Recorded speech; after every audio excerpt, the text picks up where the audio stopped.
Hello students, last class में हम लोगों ने संख्या पद्धति पर आधारित कुछ सवाल हल किए थे। आज हम लोग प्रतिशत के प्रश्न हल करेंगे। तो देखते हैं, कुछ बेसिक से प्रश्न हैं। जैसे दिया हम लोगों का 450 का x प्रतिशत 54 है। तो प्रतिशत का मतलब क्या होता है?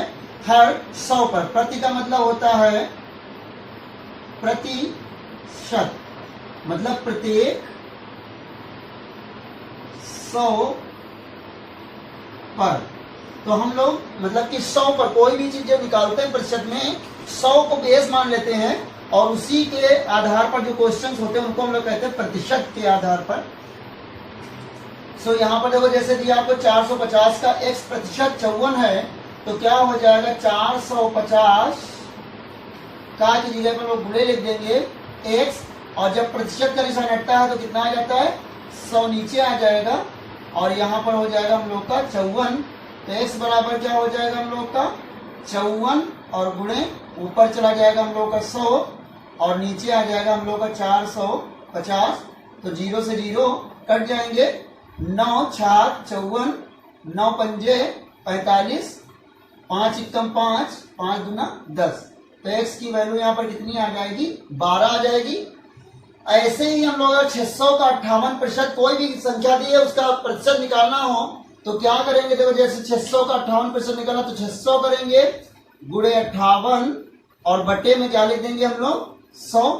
तो 0 से 0 कट जाएगा, गुणा कर देंगे 6 अटे 48, 6 पंजे 30 और 4 34 हो जाएगा, 348 हो गया।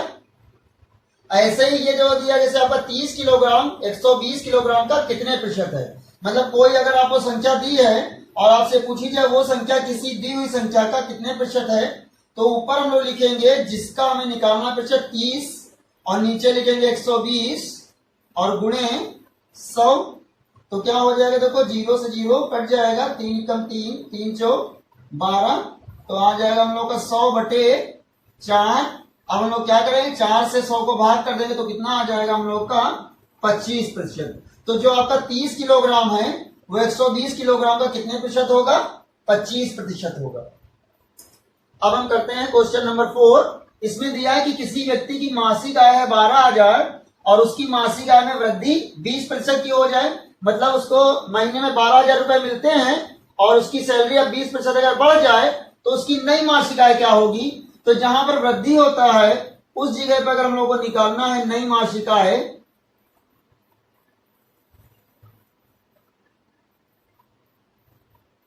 तो क्या हो जाएगा? हम लोग लिखेंगे 12,000 गुणे में हम लोग क्या करेंगे? 100 में ये वृद्धि जोड़ देंगे। जब भी वृद्धि होती है तो उसको 100 में जोड़ दिया जाता है। तो 100 प्लस 20 कितने हो गए? 120 और बटे 100 हो गया। तो 0 से 0 ये दोनों कैंसिल हो जाएंगे। 12 का गुणा हो जाएगा, तो 12 का आप 12 से गुणा करोगे तो आ जाएगा 144 और 2 0 ये हो जाएंगे। मतलब अब उसकी सैलरी कितनी हो जाएगी? 14,400। तो आपको ध्यान से इतना रखना है कि जब भी वृद्धि होगी तो आपको 100 में उस वृद्धि को जोड़ के ऊपर लिखना है और 100 नीचे लिखना है। अब देखते हैं क्वेश्चन कमी वाला। जैसे एलसीडी की कीमत 28,000 है और कीमत में अगर 20% की कमी हो जाए तो नई कीमत क्या होगी? तो देखते हैं हम लोग नई कीमत कैसे निकालेंगे। नई कीमत बराबर हो जाएगी, फिर से वही काम करेंगे, 28,000 और गुणे यहां पर हम लोग कर देंगे कितना? 20 है तुम्हारा प्रतिशत में कमी हुई इस बार, तो हम इसको 100 में से घटा देंगे। 100 में से 20 घटा देंगे तो कितना बचेगा? 80। तो यहां पे आपको ध्यान देना, देखो वृद्धि हुई थी तो 100 में जोड़ के ऊपर लिखेंगे, कमी होगी तो 100 में से घटा के लिखेंगे और नीचे 100 ही रहेगा। तो 0 0 कैंसिल हो जाएगा। अब गुणा कर लेते हैं, 8 8 64, 8 दूना 16 और 6 22 और 2 0 22,400 रुपए की अब एलसीडी हो जाएगी, क्योंकि कीमत में कमी आ गई है। तो प्लीज आप लोग इतना नोट करें। सो स्टूडेंट्स, अब हम लोग कुछ और प्रश्न हल करेंगे। तो हमारा प्रश्न नंबर 6 है, राम की आय श्याम की आय से 25% अधिक है, तो श्याम की आय राम की आय से कितने प्रतिशत कम है? तो इसको आप समझ सकते हो। देखो यहाँ पर ये मान लेते हैं राम हो गया और ये श्याम हो गया। तो राम अगर कमाता है 100 रुपए तो श्याम की आय 25% अधिक है, मतलब 25% का मतलब क्या होगा, 100 में 25 रुपए। अब यहाँ पर हम लोग कंपेरिजन 100 से करेंगे कि अगर राम 100 रुपए कमाता है तो श्याम इनसे 25 रुपए ज्यादा कमाता है, मतलब 125 रुपए कमाता है। तो राम की तुलना में राम अगर श्याम को देखेगा तो क्या कहेगा कि यार राम जो श्याम है वो हमसे 25 रुपए ज्यादा कमा रहा है। तो 100 रुपए के हिसाब से राम जब देखेगा श्याम को, अब श्याम अगर राम को देखेगा तो वो अपनी हैसियत के हिसाब से, उसकी हैसियत कितनी है, 125 रुपए। ये इसकी हैसियत 125 रुपए, ये अपने हिसाब से देखेगा कि श्याम जो हमसे 25 रुपए कम है, कितने रुपए कम है, 25 रुपए कम है, लेकिन अब इसकी जो हैसियत है वो नीचे रखी जाएगी यहाँ पर, और इनटू में हम लोग कर देंगे 100। तो 25 कम 25, 25 पंजे 125, तो क्या हो जाएगा, इसको काट देंगे तो आ जाएगा हम लोग का 20% कम हो। तो एक तो आप ऐसे समझ सकते हो कि भाई जब दूसरा मान लिया राम देखेगा कि 100 रुपए कमा रहा है, श्याम 125 रुपए कमा रहा है, तो राम जब देखेगा तो क्या कहेगा कि श्याम हमसे 25 रुपए ज्यादा कमा रहा है, मतलब 25% 100 के हिसाब से। लेकिन जब श्याम देखेगा कि राम कितना कम कमा रहा हमसे, तो कम तो 25 ही रुपए कमा रहा राम, लेकिन अपनी इसकी खुद की हैसियत कितनी, 125 के हिसाब से। तो इसके हिसाब से कितनी कमी इसको लगेगी, 20%। मतलब यहां पर आपका जो होगा कि श्याम की आय राम की आय से 20% कम है। श्याम की आय राम की आय से 20% कम हो। तो इसको आप ट्रिक से भी याद रख सकते हो, चाहे तो आप ऐसे समझ के, नहीं तो आप कुछ ना करो, आपका जितने प्रतिशत अधिक है ऊपर, वो आप ऊपर रख दो और उसी को हम लोग 100 में नीचे जोड़ के लिख देंगे और इनटू में 100। मतलब कि ये चीज क्या है आपकी, प्रतिशत वृद्धि या प्रतिशत में अधिक, जितना जितने प्रतिशत आपका अधिक है वो, और नीचे 100 प्लस प्रतिशत अधिक और इंटू 100। या हम लोग अगर इसको मान लें, ए मान लो थोड़ी देर के लिए, तो नीचे कितना हो जाएगा, 100 प्लस ए इंटू 100। तो आप इस तरीके से भी डायरेक्टली इसको निकाल सकते हो या फिर समझ के आप निकाल सकते हो। तो आप फार्मूला याद रखो कि जितने प्रतिशत आपको अधिक दी है वो ऊपर रखोगे और 100 में उसी को जोड़ के रखोगे और इनटू में 100 कर दोगे तो आपका आंसर आ जाएगा। तो अब हम लोग करेंगे क्वेश्चन नंबर 2। हम लोग क्या है, प्रियंका के अंक वैशाली के अंक से 20% कम है, तो वैशाली के अंक प्रियंका के अंक से कितने प्रतिशत अधिक हैं, ये हम लोग करेंगे अब सॉल्व। तो अब हम लोग का देखो यहाँ पर कम वाला केस है, तो यहाँ पर नाम लिख देते हैं हम लोग प्रियंका और यहां पर लिख देते हैं वैशाली। तो प्रियंका के अंक वैशाली के अंक से 20% कम है। तो अगर मान लिया वैशाली के अंक है 100, तो प्रियंका के अंक कितने हैं, 80 हैं। अब यहां पर केस हम लोगों का उल्टा है। यहां पर देखो प्रियंका जो है वो कितने रुपए का, प्रियंका के अंक 80 हैं और वैशाली के अंक 100 हैं। तो प्रियंका के अंक वैशाली के अंक से 20% कम है, तो वैशाली के अंक प्रियंका के अंक से कितने प्रतिशत अधिक हैं। तो अब देखो इसमें क्या करेंगे हम लोग, ऊपर रखेंगे हम लोग ये कितना 20% कम है, तो ऊपर रखेंगे हम लोग 20। अब हम लोग तुलना, प्रियंका जब देखेगी कि वैशाली के अंक कितने प्रतिशत अधिक है, तो प्रियंका अपने हिसाब से देखेगी कि हमारे अंक 80 हैं, 80 की तुलना में वैशाली के अंक कितने प्रतिशत अधिक है। तो क्या हो जाएगा 20/80 और गुणे 100, तो 20 से कम 20, 20 चौक 80, काट देंगे तो कितना हो जाएगा 25% हो जाएगा। तो हमारा आंसर क्या हो जाएगा, वैशाली के अंक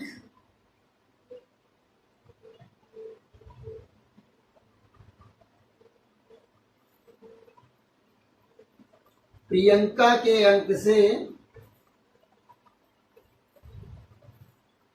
25%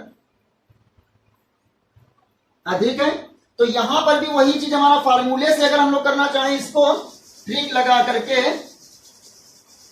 अगर हम लोग यहां पर फार्मूला लगा दें तो क्या होगा हम लोग का, देखो 20% को हम लोग क्या मान लें, ए मान लें, ए हमारा मान लेते हैं 20 है, तो फार्मूला इस जगह पर हो जाएगा ए अपान 100 माइनस ए।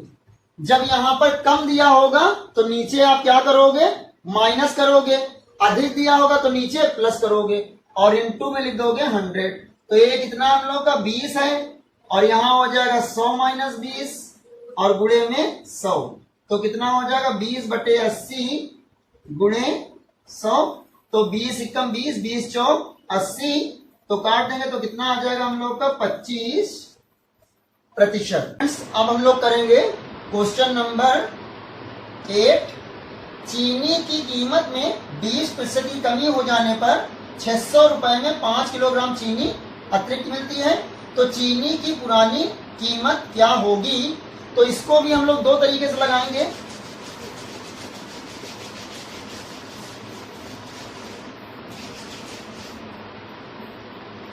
चीनी की कीमत 20% की कमी हो जाने पर, तो मान लेंगे हम लोग, माना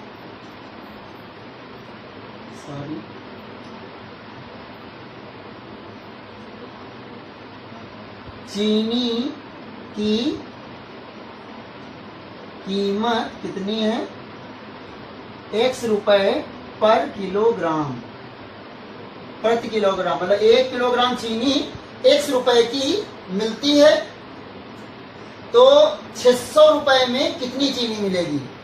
यहां पर x रुपए में 1 किलोग्राम चीनी मिलती है, x रुपए में 1 किलोग्राम चीनी मिलती है, तो 1 रुपए में कितनी मिलेगी, 1/x, और 600 रुपए में कितनी मिलेगी,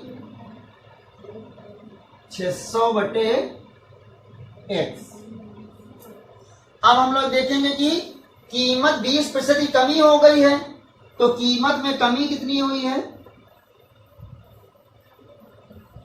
कीमत में कमी हुई है 20% की, तो x का 20% निकाल लेते हैं हम लोग भाई, x गुणे 20/100, 20% की कमी हुई है, तो x रुपए कीमत थी, तो x गुणे 20/100, तो 20 एकम 20, 20 पंजे 100, तो कितना हो गया, x/5 रुपए की अब कमी हो गई।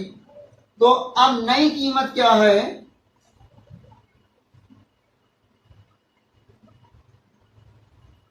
x में से x/5 हम लोग क्या कर दें, घटा दें, तो 5 में से 1 गया, कितना बचा, 4x/5। तो अब 600 रुपए में कितनी मिलेगी चीनी, अब 600 रुपए में हम लोग कितनी मिलेगी, देखो यहां पहले था 600/x, लेकिन अब हम लोग क्या कर देंगे 600 और नीचे कर देंगे 4x, ऊपर चला जाएगा हम लोग का 5।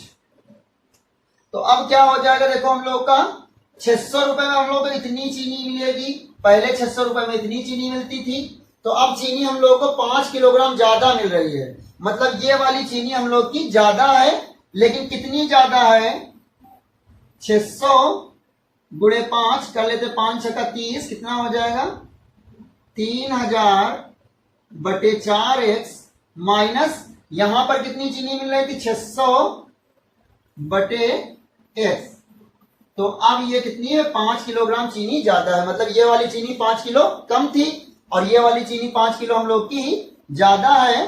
तो यहां पर काट देते हैं 4 से, अगर 4 सते 28, 2 बचेगा, 4 पंजे 20 और 0 कितना हो जाएगा 750 हो जाएगा।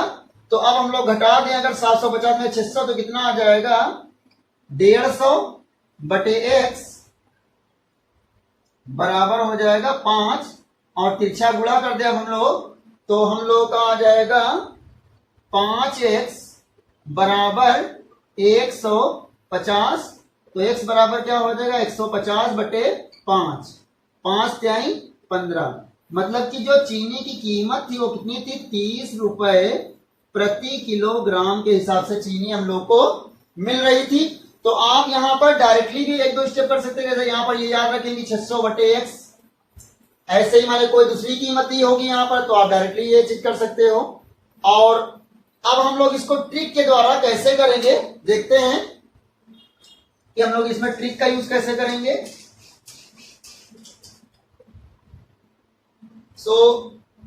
अब हम लोग यहां पर लगाएंगे नई कीमत के लिए फार्मूला।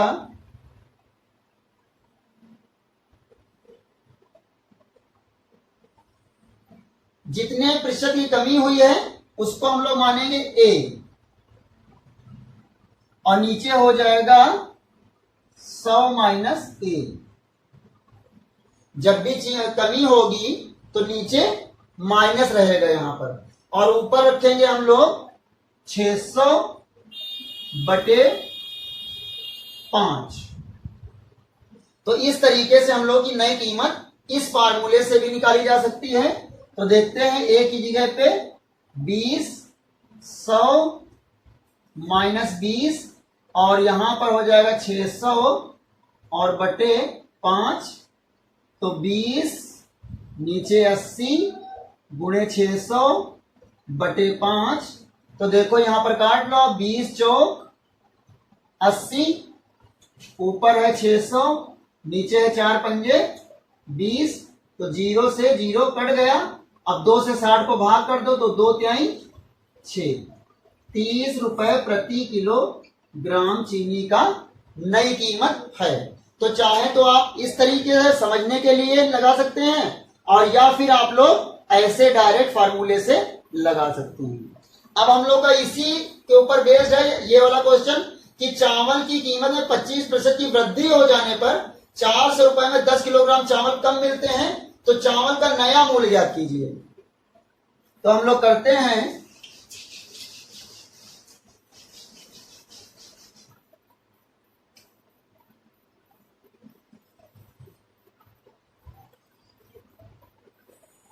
Nine number question.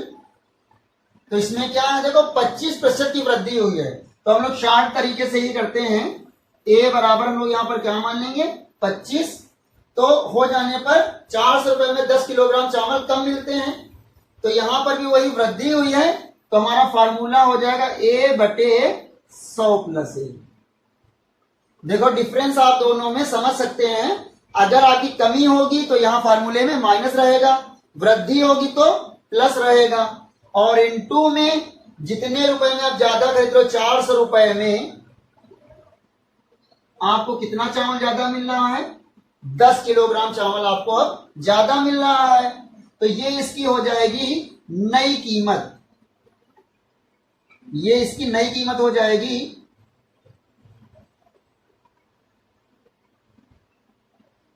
तो a की जगह कितना हो जाएगा 25, और नीचे हो जाएगा 100 प्लस 25 गुणे 400 बटे 10, तो कितना हो जाएगा 25 बटे 125 गुणे 40, 0 से 0 कट जाएगा। तो अब हम लोग ऊपर करते हैं इसे,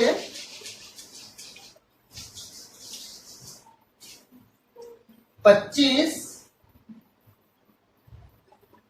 बटे 125 और गुणे में 40, तो 25 ही कम 25, 25 पंचे 125, तो काट देंगे 5 8 40, तो कितना हो जाएगा 8 रुपए प्रति किलोग्राम।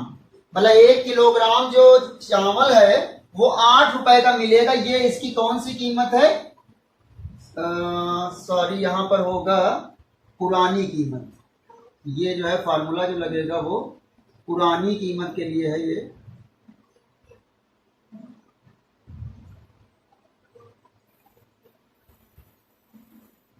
ये इसकी पुरानी कीमत के लिए है फार्मूला। अब हम लोग का नया जो मूल्य होगा, इसका नया मूल्य,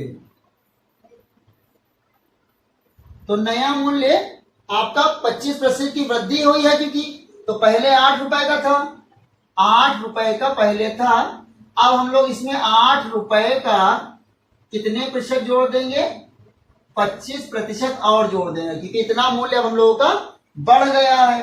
तो 8 प्लस 8 गुणे 25/100, तो 25 एकम 25, 25 चौको 100, 4 एकम 4, 4 दूना 8, मतलब कि 10 रुपए का अब 1 किलोग्राम चावल मिलेगा।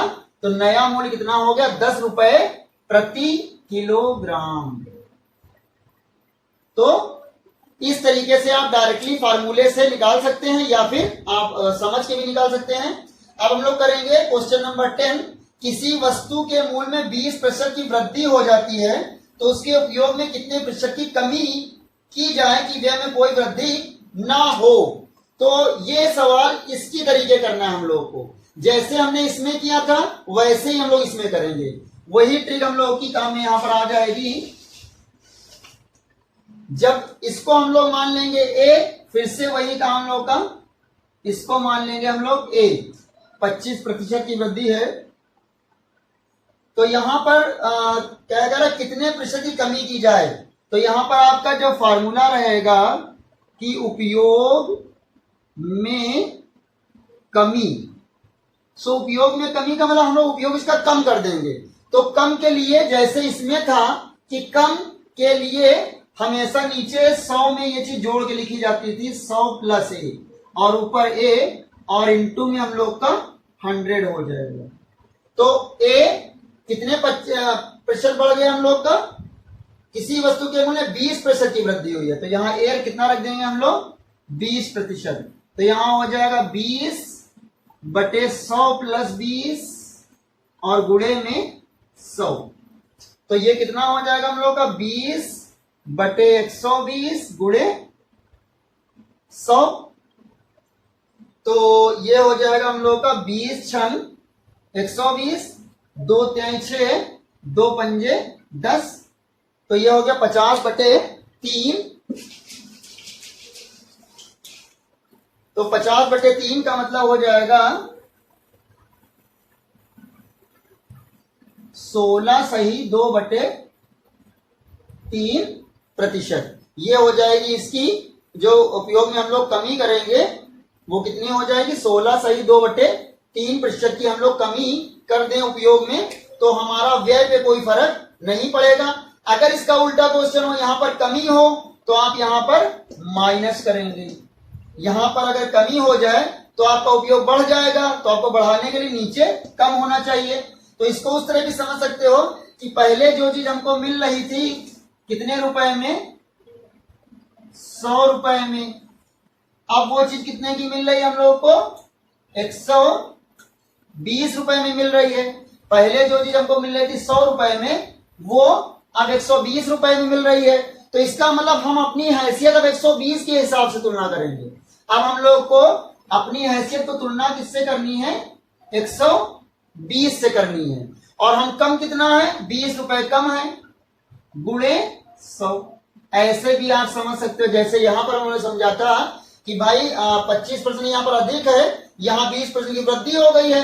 तो वही कमाई वाला किस्सा यहां पर भी हो गया कि हम कमा रहे हैं 100 रुपए, अब 20% की वृद्धि हो गई, तो हमारा खर्चा कितना हो जाएगा? 120 रुपए का हो जाएगा। तो इसका मतलब कहां से लाएंगे भाई 20 रुपए हम लोग? तो क्या करेंगे? उपयोग में हम लोग कमी कर दें। तो हम देखेंगे कि हम घट कितना गए हैं। तो हमारी हैसियत 120 के हिसाब से अब तय की जाएगी कि 120 रुपए के हिसाब से हम कितना कम हो गए? 20 रुपए। तो प्रतिशत में कमी इस तरीके से आप निकाल सकते हो, या फिर आप डायरेक्ट फार्मूले से निकाल सकते हैं कि उपयोग में जब कमी निकालना है तो यहां पर प्लस रहेगा, या इससे ज्यादा होगी वृद्धि होगा तो नीचे प्लस रहेगा, अगर कमी हुई होती तो नीचे माइनस रहता। सो प्लीज आप लोग इतना नोट करें। नाउ स्टूडेंट्स, अब हम लोग करेंगे प्रश्न नंबर 11। एक परीक्षा है, कोई परीक्षा में एक 35% छात्र पास हुए, एक परीक्षा में 35% छात्र पास हुए और 455 छात्र फेल हुए, तो परीक्षा में कुल कितने छात्र बैठे थे? तो 35%, हम पहले भी आपको बता चुके कि प्रतिशत का मतलब क्या होता है? प्रति 100 में, 100 में 35 छात्र यहाँ पर क्या हुए हैं? पास हुए हैं, और कुल छात्र हम लोग मान ले 100। तो 100 में जब हमारे पास छात्र 100 थे तो 35 छात्र पास हुए, तो फेल कितने हुए उस केस में? 100 माइनस 35 मतलब के 65 छात्र फेल हुए हैं। तो यहां से भी हम लोग निकाल सकते हैं, देखो कि 65 छात्र फेल हुए हैं, मतलब अनुत्तीर्ण हुए हैं। कब? जब टोटल छात्र कितने हैं? 100 छात्र में। तो एक छात्र अगर फेल होगा, एक के लिए कितना हो जाएगा? 100 बटे 65। और आपके प्रश्न में कितने छात्र फेल हुए? 455। तो अगर 455 छात्र फेल हुए तो उस केस में क्या हो जाएगा? 100 बटे 65 गुणे 455। तो हम लोग इसको भाग कर देंगे, 7 बार लेगा, 7 पंजे 35। देखो 6 सत्ते 42, अंदाजे से हम लोग करेंगे तो 7 बार जाएगा, 7 पंजे 35, 7 छह 42 और 3 45। तो कितना आ जाएगा हम लोग का? 7। मतलब के जो छात्र थे, कुल छात्र कितने थे? 700 छात्र थे कुल। तो हम लोग ऐसे निकाल लेंगे कि पास 35 में तो फेल 65 छात्र हुए हैं। कब? जब कुल छात्र हम लोगों ने माने 100। तो 65 छात्र फेल होते हैं जब कुल छात्र कितने हैं? 100। तो एक छात्र फेल होगा तो 100 बटे 65 और 455 फेल होंगे तो 700 निकल आएगा। इसको हम लोग दूसरे तरीके से कर सकते हैं। मान लेते हैं कुल छात्र हमारे पास x। अगर कुल छात्र हम लोग x माने तो x क्या कितने प्रतिशत छात्र फेल हुए हैं? 65% छात्र फेल हुए हैं। तो ये किसके बराबर होंगे? 455 के बराबर ये होंगे। तो x बराबर उस केस में भी हम लोग का हो जाएगा 455 गुणे, यहां पर आ जाएगा, सॉरी अपान में हो जाएगा यहाँ पर 65%, या यहाँ पर एक काम करें हम लोग, x गुणे 65 बटे 100 कर लें बराबर 455, या फिर x बराबर 455 गुणे 100 बटे 65। तो यहां पर भी हम लोग काटेंगे इसको तो 7 बार जाएगा तो 700 आ जाएगा। तो दो तरीके। और तीसरा तरीका हम लोग शॉर्टकट मान लेंगे, ऊपर हम लोग a मान लेंगे इसको, 65% छात्र जो हम लोगों के फेल हुए हैं इसको हम लोग मान लेंगे a। तो क्या हो जाएगा? 100 गुणे यहां पर फेल छात्र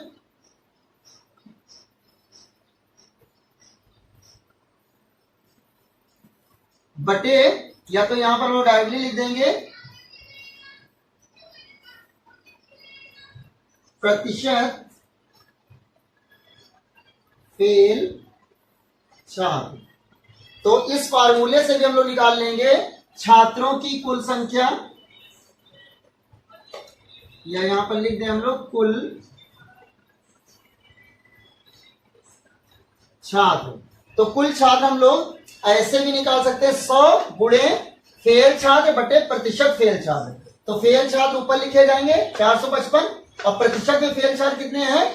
65% छात्र फेल हुए हैं, क्योंकि 35% पास हुए हैं। तो हम लोग तीनों में से कोई एक तरीका लगा के इस क्वेश्चन को सॉल्व कर सकते हैं। अब हम लोग करें क्वेश्चन नंबर 12। एक छात्र परीक्षा में 240 अंक प्राप्त करके 60 अंकों से असफल हो जाता है। उत्तीर्ण होने के लिए 60% अंक की आवश्यकता हो तो परीक्षा में अधिकतम अंक कितने होंगे? परीक्षा में अधिकतम अंक हम लोगों को निकालने हैं। तो हम लोग देखते हैं कैसे निकालेंगे। ये हम लोग रफ करते हैं। तो फिर से पहले हम लोग 100 में मान के करते हैं कि एक छात्र परीक्षा में 240 अंक प्राप्त करके 60 अंकों से असफल हो जाता है। उत्तीर्ण होने के लिए 60% अंक की आवश्यकता हो तो परीक्षा के अधिकतम अंक कितने होंगे? तो 60% का मतलब क्या हुआ? 100 में 60 नंबर यहां पर चाहिए। ये हमारा क्या है? उत्तीर्णांक है, मतलब इतने नंबर हमको चाहिए, उत्तीर्णांक लिख सकते हैं इसको। और ये हमारे क्या है? कुल अंक, ये उत्तीर्ण होने के लिए इतने नंबर होने चाहिए। तो 100 नंबर का अगर पेपर है तो उसमें 60 नंबर हमको लाने हैं उत्तीर्ण होने के लिए। तो एक छात्र परीक्षा में 240 अंक प्राप्त करता है, यहाँ पर ये 240 अंक प्राप्त करता है, लेकिन 60 अंकों से असफल हो जाता है। मतलब अगर इसको 60 अंक और मिल जाते, 300 अंक अगर इसके होते तो ये पास हो जाता। तो हमारे प्रश्न में पासिंग मार्क कितना है? 300 अंकों का है। 240 अंक लाया है, 60 अंक से असफल हुआ, मतलब अगर इसको 60 और मिल जाते तो इसके अंक हो जाते 300, जो कि उत्तीर्णांक हो जाता है। तो जब हम कुल अंक मान रहे हैं 100, जब हमारा जो टोटल नंबर है वो 100 नंबर का है, अगर पेपर या 100 नंबर टोटल है, तो उसमें पासिंग मार्क कितना है? 60 है। तो अगर 1 नंबर का पेपर हो तो पासिंग मार्क क्या हो जाएगा? 60/100। और अगर 300 अंकों का हो, सॉरी यहां पर हम लोग उल्टा लिख गए हैं, यहां पर लिखेंगे 60 अंक उत्तीर्णांक है, तो कुल अंक कितने हैं? 100 है। जब 60 अंक का उत्तीर्णांक है तो कुल अंक है 100। तो अगर 1 अंक उत्तीर्णांक होगा तो कुल अंक कितने होंगे? 100/60। और अगर उत्तीर्णांक 300 अंकों पे होगा तो उस केस में हो जाएगा 100/60 गुणे 300। तो कितना हो जाएगा? 0 0 कट जाएगा, 6 पंजे कितना हो जाएगा? 30। मतलब के कुल अंक कितने निकल आए हम लोगों के? कुल अंक आ गए हम लोगों के 500। मतलब 500 अंकों का वो पेपर रहा होगा। तो इसको हम लोग एक समान की भी कर सकते हैं। देखो यहां पर मान लेते कुल पे जो अंक है हम लोगों के x हैं, मान लेते टोटल अंक ये पूछा गया हमसे परीक्षा में अधिकतम अंक कितने हैं? x हैं। तो x का कितने प्रतिशत पासिंग मार्क है? x का 60% हमारा पासिंग मार्क है। मतलब पास होने के लिए 60% अंक जरूरी है। और वो 60% अंक कितना होगा? 240 + 60, मतलब के 300, जो कि हम लोग यहाँ निकाल चुके हैं एक बार। 240 अंक एक लड़का पाया है तो 60 अंक से असफल हो गया, मतलब 60 अंक उसको और दे दिए जाएं तो पास हो जाएगा। मतलब 300 अंक लाता तो पास हो जाता। तो एक तरफ ये कह रहा है कि पासिंग मार्क 60% है, और दूसरा लड़का 240 ला के 60 अंक से सफल हुआ, मतलब 300 अंक भी पासिंग मार्क है और 60% भी पासिंग मार्क है। तो x का 60% कितना होना चाहिए? 300 होना चाहिए। तो बस यहां से आप निकाल लोगे x गुणे 60/100 बराबर 300। तो x बराबर क्या हो जाएगा? 300 गुणे 100/60। तो यहां से भी हमारा 6 पंजे 30, तो आंसर कितना हो जाएगा? 500। अब हम लोग यहां से एक शॉर्ट ट्रिक भी बना सकते हैं कि अधिकतम अंक के लिए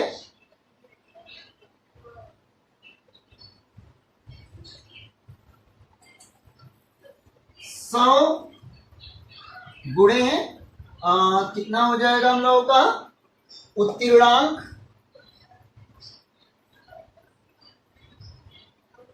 उत्तीर्णांक का मतलब होता है पास होने के लिए न्यूनतम नंबर। ये जैसे यहां पर है, इसको हम लोग उत्तीर्णांक बोलेंगे, और बटे में प्रतिशत उत्तीर्णांक।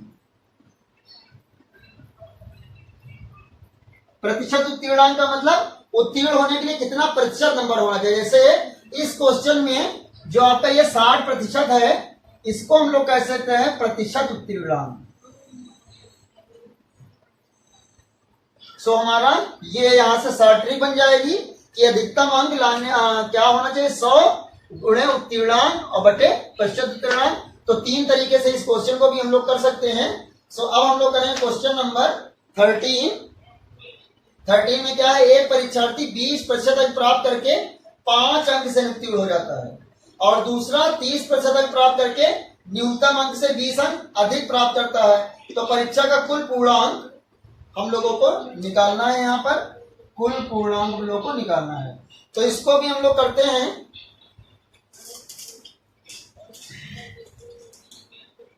देखो इसमें हम लोग मान लेंगे कि कुल अंक जो है पूर्णांक, यहां पर x मान लेते हैं हम लोग। पूर्णांक हम लोग मान लेंगे x। तो एक लड़का है जो x का 20% नंबर लाया है, x का 20% नंबर लाया है, लेकिन इसके नंबर कितने कम रह गए? 5 अंक से फेल हो गया। चलो इसको पास कर देते हैं, 5 अंक दे दो इनको, पास हो गए। दूसरा 30% अंक प्राप्त करके न्यूनतम अंक से 20% अधिक अंक प्राप्त करता है। दूसरा है जो 30% अंक प्राप्त करता है, तो इसके नंबर जो है 20 नंबर ज्यादा हो गए पासिंग मार्क से, तो इनको भी भाई पासिंग मार्क के बराबर ले आओ, इनके 20 नंबर काट लो। इनको 5 नंबर दे दिए जाए तो ये पास हो जाएंगे, इनके 20 नंबर काट ले तो ये पासिंग मार्क बचेगा इनका, क्योंकि 20 नंबर इनके ज्यादा है पासिंग मार्क से। जितने नंबर पास होने के लिए चाहिए उससे 20 नंबर ज्यादा, तो 20 इनके कम कर दो। अब दोनों लोग बराबर हैं, ये भी पास हैं, ये भी पास हैं, लेकिन दोनों लोग के नंबर एकदम बराबर है। मतलब सिर्फ कहते हैं जिसे 33% में 100 में 33 नंबर चाहिए, तो 33 इनके 33 इनके हैं।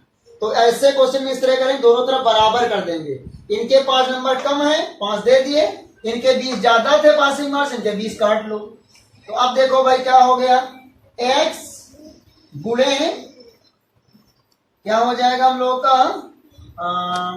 एक काम करते हैं हम लोग, इसको हम लोग लाएंगे अगर x गुणे 20% और इसको इधर ले आओ माइनस x गुणे 30%, तो ये क्या हो जाएगा माइनस का 20, और ये भी उधर ले जाओ तो हो जाएगा माइनस का 5। तो यहाँ क्या हो जाएगा, x ऊपर हो जाएगा 20x और नीचे हो जाएगा 100, यहाँ हो जाएगा 30x और नीचे हो जाएगा 100 और माइनस का 25। तो यहाँ पर 0 इसका काट दो, 0 इसका 0 इसका काट दो, तो देखो 3 ये बचा 2x माइनस 3x और नीचे कितना बचा 10, तो यहाँ पे हो गया माइनस का 25। तो यहाँ पर देखो 3 माइनस का ज्यादा बड़ा है और प्लस का छोटा है, तो 3 में से 2 क्या बचा, माइनस का x बटे 10 बराबर माइनस का 25, माइनस माइनस कट जाएगा तो x बराबर आ जाएगा 25। हम लोग इसे प्लस भी कर सकते थे, माइनस को इधर ले आते तो प्लस हो जाता, ये उधर ले जाते, या हम लोग करके देख लेते हैं। अगर हम लोग इस तरह से करते हैं कि 5 और इसको इधर लाते प्लस, क्या हो जाता 20, और इधर क्या रहता x गुणे 30% मतलब 30 बटे 100, और इसको उधर ले जाओ माइनस का x गुणे 20% मतलब 20 बटे 100 हो जाता ये। तो 20 5 कितना हो जाता है 25, और 30 में से 20 डायरेक्ट आप घटा सकते हो, तो कितना बचेगा 10x बटे 100, 0 से 0 कैंसिल हो जाएगा, तो कितना बचेगा हम लोगों का, तिरछा गुणा कर देंगे तो x बराबर आ गया 25 दाम 250। तो अब यहां से हम लोग एक ट्रिक बनाएंगे, हम लोग क्वेश्चन को जितना ज्यादा समझ लें तो ट्रिक तो हम लोग खुद बना लेंगे। देखो जितने अंक इसके कम थे, कितने अंक कम थे इसके, यहाँ पर देखो इनके 5 अंक कम थे और इनके कितने अंक कम थे 20 अंक इनके ज्यादा थे, ये दोनों जुड़ गए हैं कि नहीं जुड़ गए हैं। तो यहाँ पर क्या होगा, अगर हम लोग क्या निकालना है हम लोग को, पूर्णांक, तो पूर्णांक निकालने के लिए आप यहां से देखो 100 अगर आप कॉमन लेते तो आपका 100 किसके साथ आता, इसके साथ आता, तो 100 और प्लस हम लोग रख लेंगे ये 5 प्लस 20 ये ऊपर रखेंगे, और नीचे हमारा क्या आएगा 30 में से 20 घटा के आएगा 30 माइनस 20। बस हमारी अब ट्रिक बन गई। तो अब जितने देखो मान ले यहाँ पर प्रतिशत, इसको a मान ले, अगर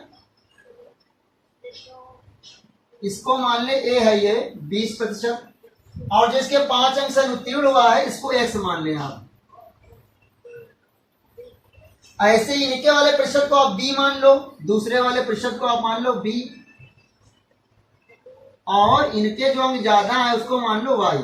तो आपका पूर्णांक का देखो शॉर्ट ट्रिक क्या बन रही है, 100 और ऊपर इन अंकों का जोड़ है तो मतलब x प्लस वाई, और नीचे इन दोनों का घटाना है तो b माइनस ए।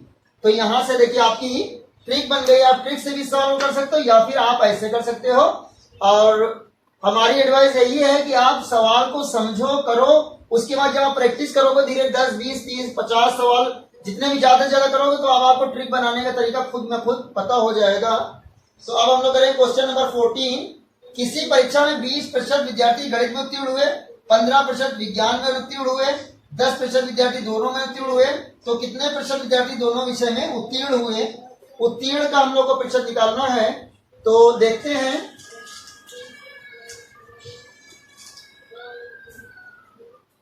परीक्षा में 20% विद्यार्थी गणित में और 15% विज्ञान में उत्तीर्ण हुए, तो कितना हो जाएगा हम लोगों का? 20% गणित में,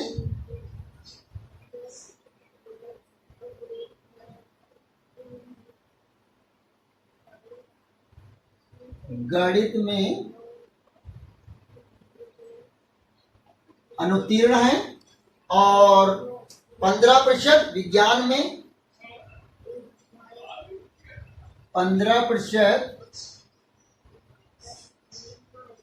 विज्ञान में अनुत्तीर्ण है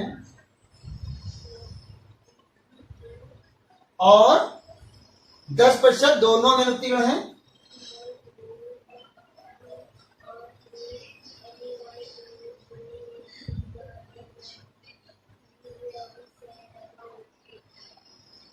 अनुत्तीर्ण है।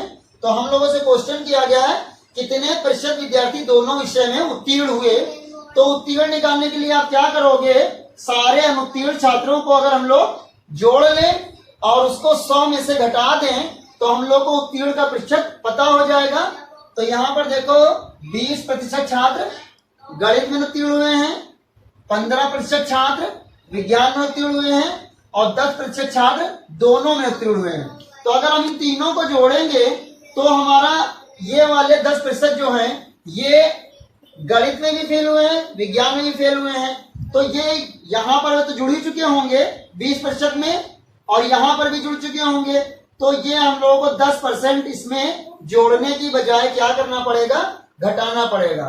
तो कुल अनुत्तीर्ण छात्र जो हो जाएंगे हम लोगों के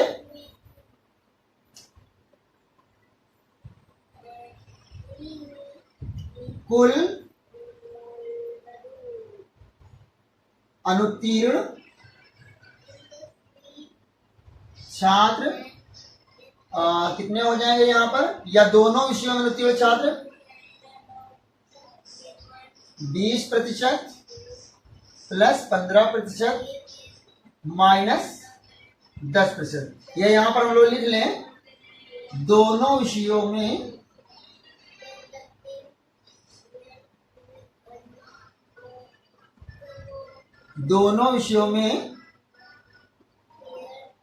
अनुत्तीर्ण छात्र। तो दोनों विषयों में अनुत्तीर्ण छात्र हम लोग के यहां से निकल आएंगे। तो क्या हो जाएगा? 20 और 15 35, 35 में से 10 जाएगा तो कितना बचेगा? 25% छात्र दोनों विषय में अनुत्तीर्ण हुए हैं। तो अगर कितने प्रतिशत विद्यार्थी दोनों विषय में उत्तीर्ण हुए हैं? तो दोनों विषय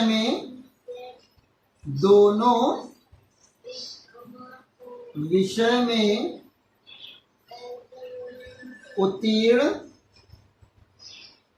छात्र कितने हो जाएंगे? 100 माइनस 25 मतलब के 75% विद्यार्थी दोनों विषयों में उत्तीर्ण हुए हैं। तो इस तरीके से हम लोग इसको कर लेंगे। तो इसमें आपको ट्रिक बनाने की जरूरत नहीं है। क्या करोगे? दोनों अलग जो अलग अलग दिए उनको जोड़ के दोनों वाले घटा दोगे तो दोनों विषय में उत्तीर्ण छात्र आ जाएंगे और उससे आप दोनों विषय में उत्तीर्ण छात्र कैसे निकालोगे? 100 में से उसको घटा दोगे। सो प्लीज आप लोग इतना नोट करें। सो स्टूडेंट्स, अब हम लोग करेंगे क्वेश्चन नंबर 15, लेकिन उससे पहले आप एक करेक्शन कर लेना। जहां पे हमने लिखा था दोनों विषयों में उत्तीर्ण छात्र, उसकी जगह आप दोनों विषयों में काट देना, सिर्फ यहाँ पर लिख देना कुल अनुत्तीर्ण छात्र। मतलब कुल अनुत्तीर्ण छात्र जो हैं आपके वो निकल आएंगे यहाँ से 25%। तो उत्तीर्ण छात्र हम लोग घटा के निकाल लेंगे। अब हम लोग करते हैं क्वेश्चन नंबर 15। एक चुनाव में दो उम्मीदवारों में से एक को 30% वोट मिले और वह 16,000 वोटों से पीछे रह गया, तो कुल कितने वोट डाले गए थे?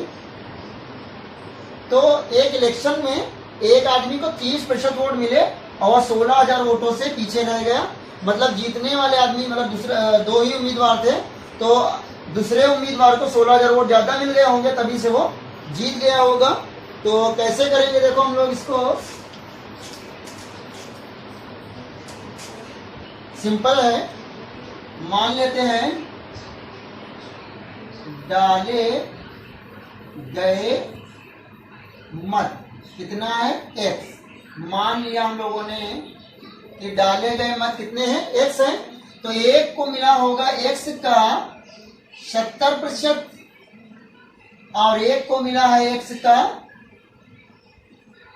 30% हिस्सा मिला होगा। दो ही लोग हैं, एक को 70% वोट मिले, एक को 30% वोट मिले। तो 70% वाला जीता है कितने वोटों से, 16,000 वोटों से। तो इन दोनों के बीच का जो डिफरेंस है अगर हम लोग घटा दें, क्योंकि जो ज्यादा वोट पाया है उसमें से कम वोट वाले घटा दें, तो क्या हो जाएगा यहाँ पर सीधे सीधे 16,000 हो जाएगा। तो यहाँ घटा दिया जाए, अगर 30 में से 70 घटा दो तो कितना हो जाएगा, x का 40% बचेगा 16,000, या फिर x बराबर कितना हो जाएगा 16,000 गुणे, यहां पर ये जब आया तो उल्टा हो जाएगा 100/40 हो जाएगा। यहां पर आप थोड़ा सा डिटेल से भी समझ सकते हो, x गुणे 40/100 बराबर 16,000 होगा, और वो तुम्हारा बराबर हो जाएगा इस तरीके से डायरेक्टली। सॉरी, यहां पर हम लोग डायरेक्टली ऐसे भी कर सकते हैं इसको। जब x लिखेंगे अब तो 16,000 गुणे 100/40। तो ये चीज आप देखो यहाँ पर इतना आगे तो हम लोग काट सकते हैं, 0 से 0 कैंसिल हो गया, 4 चौक 16, 400 गुणे 100 मतलब कि 40,000 वोट पड़े होंगे। तो ये चीज आप डायरेक्ट भी आप फार्मूला बना सकते हो अपने आप से। कैसे, यहाँ x निकालने के लिए आप क्या करोगे, ऊपर रखोगे कुल, सॉरी यहां पर जो इनका अंतर है 16,000 रखोगे और गुणे में रखोगे 100। जितने वोटों से हार जीत हुई है वो ऊपर रखोगे और गुणे में 100 रखोगे, और यहां पर लिखोगे प्रतिशत का अंतर। प्रतिशत का अंतर का मतलब जीतने वाले के वोटों का प्रतिशत माइनस हारने वाले के वोटों का प्रतिशत। ये चीज हमारा हो जाएगा प्रतिशत का अंतर।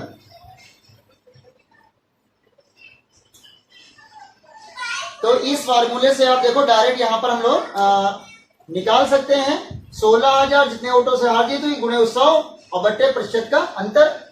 इसी तरह का एक क्वेश्चन हम लोग करते हैं, एक चुनाव में दो उम्मीदवार हैं, उनमें से एक को 57% वोट मिले, तो 57% वोट मिले तो वो 42,000 वोटों से जीत गया। तो कितने वोट डाले गए थे, तो इसको भी वैसे ही करते हैं हम लोग। मान लेते हैं कि 1 वोट डाले गए थे, तो एक को मिला x का 57% वोट मिले हैं, तो दूसरे वाले को कितना मिला होगा 43। दूसरे वाले को 43% वोट मिला होगा, और इन दोनों का डिफरेंस कितना है, सॉरी 42,000। तो घटा दो, देखो 7 में से 3 गया बचा 4, 5 में से 4 गया बचा 1, 14% बचा आपका। x गुणे 14% और बटे 42,000। यहां से भी बहुत ही सिंपल है, देखो बहुत ज्यादा टाइम नहीं लगेगा। ये नीचे आ जाएगा 100/42 हो जाएगा, देखो सॉरी 100/14, तो 14 कम 14, 14 त्याई 42, तो 3,000 ये हो गए आपके, और 2 0 ये हो गए। तो कितने वोट पड़े थे, इसका मतलब 3 लाख वोट पड़े थे। तो अब इस वाले फार्मूले का चलो इस्तेमाल कर लेते हैं, देखते हैं आता है कि नहीं आता है। x यहां पर डिफरेंस कितना है 42,000 गुणे 100 रखो और नीचे प्रतिशत का अंतर रखो। तो प्रतिशत का अंतर कितना, 57 में से 43 जाएगा तो 14 आ जाएगा। 14 एकम 14, 14 तेईं 42, 3000 ये हो गया। तो ये कितना हो जाएगा,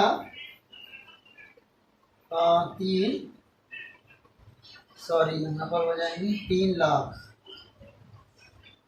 सो इसका मतलब हम लोग का फार्मूला भी ठीक है। तो लेकिन ज्यादा कोशिश आप यही करो, किसी भी सवाल को मैथ में करो तो उसका कॉन्सेप्ट जरूर क्लियर कर लो, उसके बाद फार्मूला तो आप खुद बना लोगे। सो प्लीज आप लोग इतना नोट करें।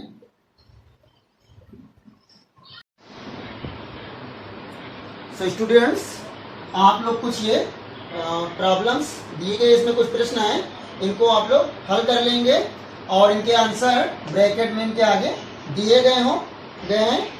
और अगर कोई प्रॉब्लम हो तो प्लीज़ आप लोग कमेंट बॉक्स में ज़रूर मेंशन करें। और मिलते हैं नेक्स्ट वीडियो में, जिसमें हम लोग इस टॉपिक के कुछ और प्रश्न हल करेंगे। सो प्लीज़ आप लोग नेक्स्ट वीडियो के अपडेट के लिए चैनल को सब्सक्राइब जरूर कर लें। तब तक के लिए बाय बाय, थैंक यू।